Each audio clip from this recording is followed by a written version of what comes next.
ეს ადამიანი არის ძალიან ემოციური პირველ რიგში და ძალიან ხშირად გადაწყვეტილებებს იღებს ემოციებზე დაყრდნობით. მისი გადაწყვეტილებები არის საკმაოდ სწრაფი. შეიძლება რაღაც უცებ გაუჩნდეს სურვილი, რომ ახლა უნდა გნახო და რაღაცა გამოვარდეს გნახოს.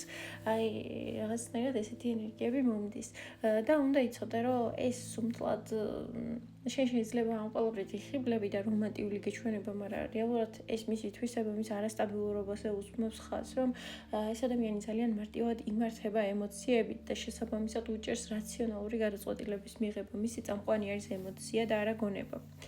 ამ ადამიანთან შესაძლოა თავს ცოტა დაუცველად გრძნობდეს, სწორედ აი მისი ამ ემოციურობის გამო, იმიტომ რომ აი შეიძლება რაღაც სამსახურიდან ისე უცებ გამოიქცეს რაღაც რაც არ მოწონს, ისე უცებ მიიღოს გადაწყვეტილება, რომ აი ვერ აღიქვავს, რომ რაღაც პასუხისმგებლობები აქვს ამ ადამიანს ფინანსურად, რის გამოც ესეთი სწრაფი გადაწყვეტილებებისგან თავი უნდა შეიკავოს რა.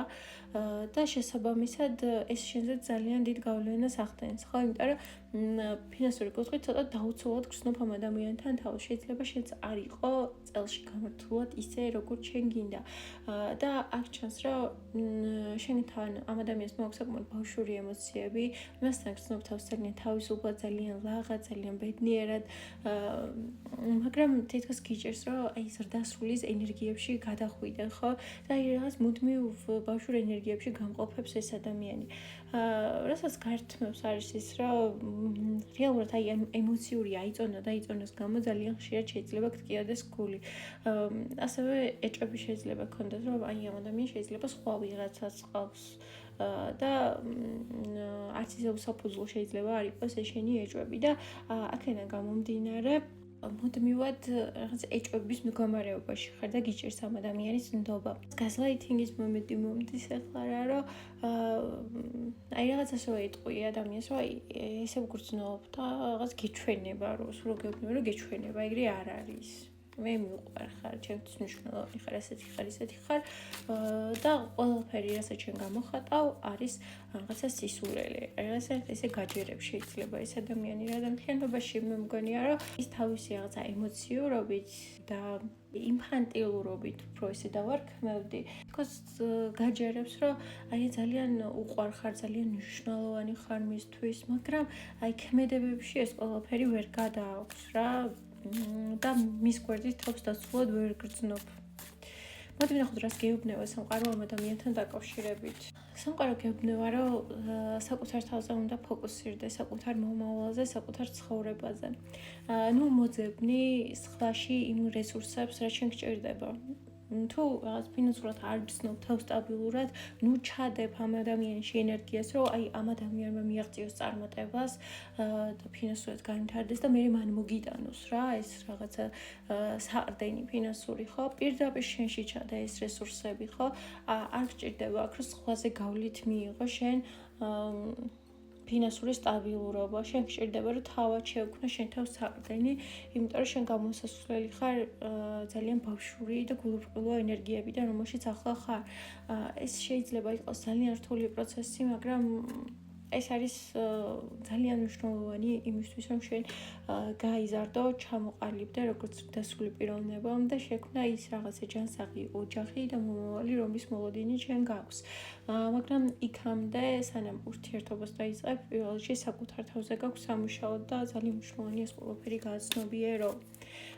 წინ გეღუდება ძალიან ბევრი საინტერესო რაღაც, ახალი აღმოჩენები. და პირველ რიგში საკუთარ თავის შესახებ. შენ ჯერ არ იცი სიამოვნებაში რამდენი რაღაც შეგიძლია და რამდენი რაღაცის მიღწევა შეგიძლია და არ იცი, იმიტომ რომ შენ რესურსებს ყოველთვის სხვებში დავდი, ყოველთვის ცდილობდი რომ სხვას დახმარებოდი, სხვას გამოსდგომოდი და აქედან გამომდინარე შენ ვერ ანვითარებდი შენ თავს და შენს ძალას და ნახე, მომავალ შენ ამოდიხარ ძალის არკანიდან და ირვიანი ხმლებიდან გადადიხარ ძალის არკანში და ეს რვიანი ხმები არის აი როცა არ იცი ვინ ხარ სინამდვილეში და საკუთარ თავს ხედავს ხებზე გავლით. აი შენ თავი გონია ის, რასაც ეს ადამიანი გეტყვის რომ ხარ, ან გაგრძნობინებს რომ ხარ და არ ხარ სინამდვილეში შენ ის, რასაც სხვები ხედავენ. და სხვები ხედავენ რაღაც შენში ძალიან პატარა ბავშვს, მომწიფებელ ბავშვს, რომელსაც რაღაც მხოლოდ ღიმილი შეუძლია, მხოლოდ სიხარული შეუძლია და ცხოვრებით კვლევა შეუძლია. ეს ყველაფერი ძალიან კარგია, მაგრამ თუ შენ აი ამ რესურსებს, რომელიც შენ გაქვს, შენ სილაღეს, შენს ბავშვურობას, შენს მომავლის იმედს, რწმენას, ძალიან დიდი რწმენაა შენში.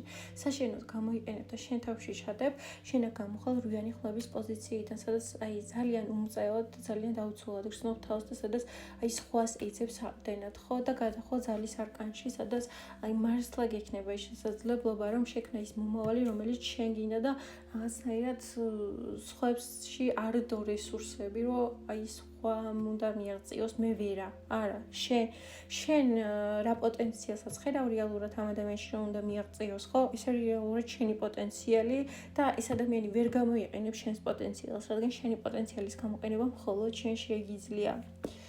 მოკლედ, სულ ეს იყო რის თქმაც მინდოდა დამგაშლის განმავლობაში. ძალიან დიდი მადლობა რომ მიყურეთ, ურესონირდა შენზე ეს გაშლა და გაქვს კითხვები შენს მომავალთან დაკავშირებით.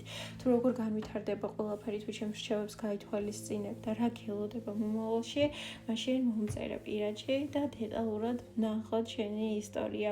მოგცემ რჩევებს და დაგეხმარები იმ ყველაფრის შექმნაში, რაზეც ოცნებობ. აბა შენიცი წარმატებებს გისურვებ და გელოდები პირად კონსულტაციებზე.